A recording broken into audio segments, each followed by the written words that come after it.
faltou essa questão que o Cristiano queria muito levantar da Argentina. Essa figura, esse personagem, né? Porque não temos outro adjetivo. É um personagem que se coloca como candidato na Argentina. Ele nasce do desespero de uma direita que não tem mais quadros para apresentar. De uma direita que, até bem pouco tempo, estava no governo, com Maurício Macri, e que prometeu, vou lembrar, eu vivia na Argentina nesse período da chegada do Macri. Vivi 7 meses, mais ou menos, em Buenos Aires. E eu estava lá quando ele prometeu uma chuva de dólares. Foi essa a promessa dele quando ele se elegeu presidente. Chuva de investimentos que viriam com abertura da economia, aquela conversa fiada toda neoliberal, que nada mais é que a mesma conversa fiada que nós escutamos quando nós éramos crianças, ainda crianças, nos anos 90. Então, a mesma repetição, eu estava lá no momento que ele foi presidente. Ele prometeu uma chuva de investimentos, uma chuva de dólares, que obviamente não veio, porque como viria essa chuva de dólares? Da onde? Qual seria o motivo para que da noite para o dia investidores do mundo inteiro fossem apostar nos títulos da Argentina? Só porque mudou o governo? Então, assim, só um inocente poderia acreditar nessas afirmações de Maurício Macri naquele período. E uma direita que não tem nada diferente para apresentar que não fosse o macrismo, sacou da cartola esse personagem. É um personagem que vai utilizar as mesmas estratégias que nós estávamos comentando aqui no começo da transmissão sobre Steve Bannon. Ele vai utilizar dessas estratégias, vai atacar muita questão de corrupção ou de pseudo-corrupção, suposta corrupção, vai bater muito nessa tecla e aí repetir o discurso de privatizações, que isso vai atrair investimentos, né? Apesar de quanto mais se privatiza, as demandas continuam as mesmas. Né? Qual era a conversa fiada no Brasil, na Argentina, nos anos 90? Vamos privatizar, que assim vai sobrar dinheiro para saúde, educação, não era isso? Transporte público, segurança. 30 anos depois, as principais demandas da população continuam sendo as mesmas: saúde, educação, segurança pública. Ou seja, privatizar não adiantou nada. E não foi diferente na Argentina. Esse cidadão, esse personagem chamado Javier Milei, ele promete que vai romper relações com a China. Ele diz que não negocia com comunistas. E com o Brasil também. E com o Brasil também, porque ele considera o Lula comunista. Eu vou chegar nesse... Esse é o maior absurdo que eu ainda vou chegar nesse ponto. A China é o maior comprador dos produtos argentinos. Na América Latina é o Brasil. O segundo parceiro comercial é o Brasil. Ele simplesmente está dizendo que vai romper relações com os dois maiores. Eu não vou nem entrar no tema do BRICS, porque não é nem necessário. Porque um insano que declara que vai romper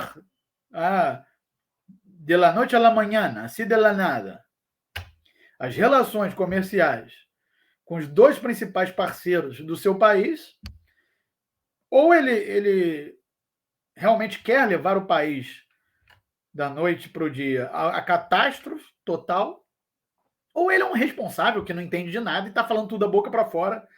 Eu acredito que seja essa a opção. Né? Mas a irresponsabilidade, a falta de conhecimento, ela acaba tendo que se limitar caso ele chegue ao poder. Ele vai ver que simplesmente o que ele está pretendendo, o que ele diz que vai fazer, que obviamente também pode ser da boca para fora, é impossível, porque não vai ser permitido pelo Congresso, pelo Senado, pelos próprios empresários, pela iniciativa privada da Argentina, que não vai permitir que esse lunático rompa relações com o país que compra os seus produtos agrícolas, por exemplo. A Argentina, a agropecuária da Argentina, né, tem muita tradição de exportação. Então, a própria burguesia argentina não iria permitir uma sandice dessas.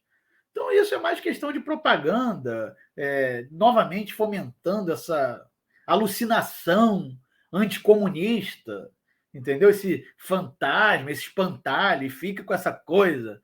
Deu certo aqui no Brasil, ele olha para o lado e fala: oh, teve um doidão lá que foi escorraçado do exército, nem para oficial subalterno do exército serviu, esse doidão lá falando que ia varrer o comunismo do Brasil, um suposto comunismo, né? Que eu quero saber onde estão tantos comunistas no Brasil.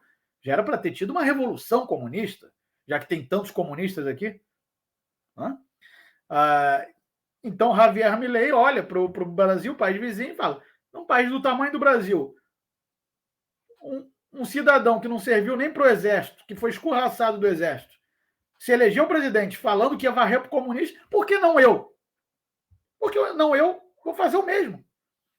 Ele olha para a China e diz: bom, a China é governada pelo Partido Comunista, então vou declarar que vou romper relações com os comunistas. Quem são os comunistas? Ora, os chineses. Que é o Partido Comunista que manda na China. Só que as alucinações vão tomando conta, né, do discurso de forma exponencial, até o ponto dele dizer que vai romper relações com o maior vizinho, um país historicamente amigo da Argentina. Vamos lembrar que durante a Guerra das Malvinas o Brasil não cedeu bases aéreas e portos como queria o Reino Unido, ao contrário do Chile. O Brasil, ainda na ditadura militar, mas se portou de maneira independente, não serviu aos interesses do Império Britânico naquele momento, 1982, se não estou enganado.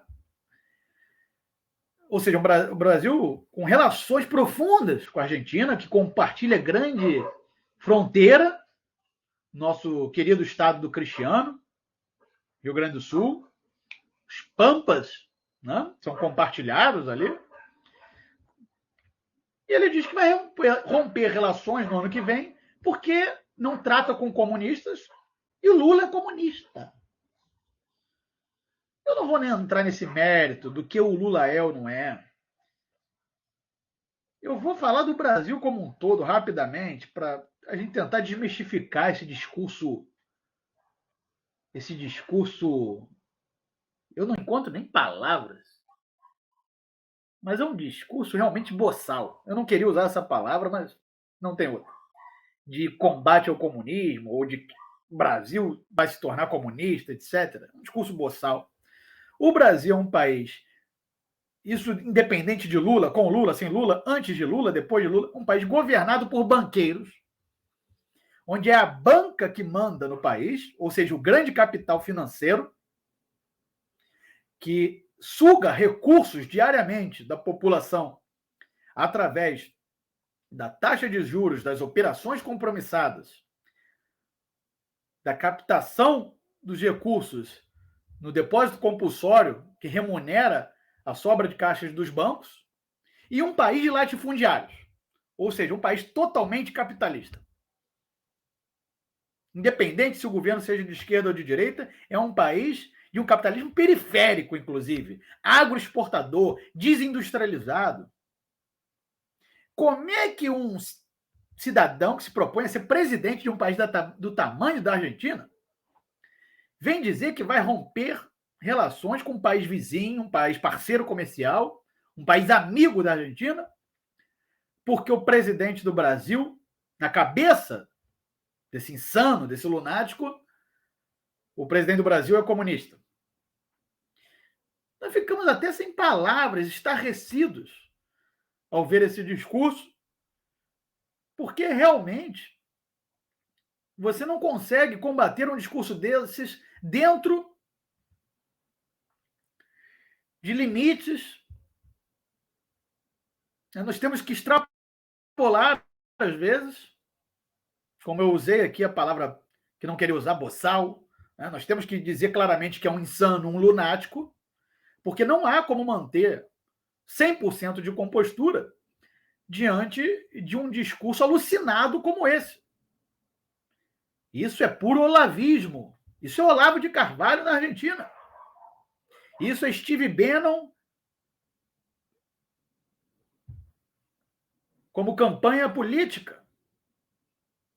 Ou seja, para finalizar essa questão da Argentina, vamos lembrar o que realmente levou à catástrofe há poucos anos atrás na Argentina, foi quando o senhor Maurício Macri, o presidente de direita, recorreu ao FMI, tomando bilhões de dólares emprestados, e a partir de então o peso, que já não era uma moeda muito confiável, eu estava lá nesse momento, vivendo na Argentina, em Buenos Aires, o peso inicia sua desvalorização, uma desvalorização acelerada e que não parou até hoje. Aí já mudou o governo, trocou o governo, foi eleito o governo do Partido Justicialista, que era oposição ao Macri, também não conseguiu contornar, porque é um país endividado com o FMI, o Fundo Monetário Internacional, daí a importância do novo Banco de Desenvolvimento dos BRICS, para que se possa negociar créditos em melhores condições e sem as imposições do FMI. Vamos lembrar que nos anos 90, em 1991, se iniciou a dolarização da economia argentina.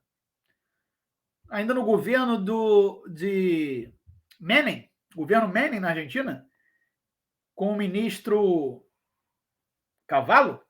Isso. 1991. 10 anos depois, em 2001, que é um período, para quem estuda geopolítica, história, qualquer coisa, geografia, é um período curto. Em 10 anos, a Argentina estava ainda a catástrofe econômica após a dolarização da economia argentina, quando passaram a permitir que todo mundo poupasse em moeda estrangeira, ou seja, naquela época em dólar, ainda não existia, se não me engano, nem existia ainda o euro, permitiram à população argentina abrir contas, e as empresas, obviamente, os grandes investidores, todo mundo, abrir contas em dólares, e levou à catástrofe da economia argentina, porque quando, 10 anos depois, a população queria resgatar suas aplicações, já não havia mais dólares, porque a Argentina nunca teve grandes reservas de dólares. Para manter uma economia dolarizada, deveria haver um aumento exponencial das exportações, por exemplo, que permitisse a Argentina ou qualquer país que se propusesse a isso a obter reservas vultuosas em dólar. Então é isso. Todas as posições, essa tentativa de dolarização da economia argentina já foi tentada antes. O que esse débil mental chamado Javier Milei está propondo na Argentina é simplesmente inviável, já foi tentado. Tudo que ele está falando já foi tentado e levou à catástrofe na Argentina. É o que vai se repetir se ele for eleito presidente e tentar colocar para frente essas sandices as quais ele vem dizendo que vai realizar no nosso querido país vizinho aqui do Brasil.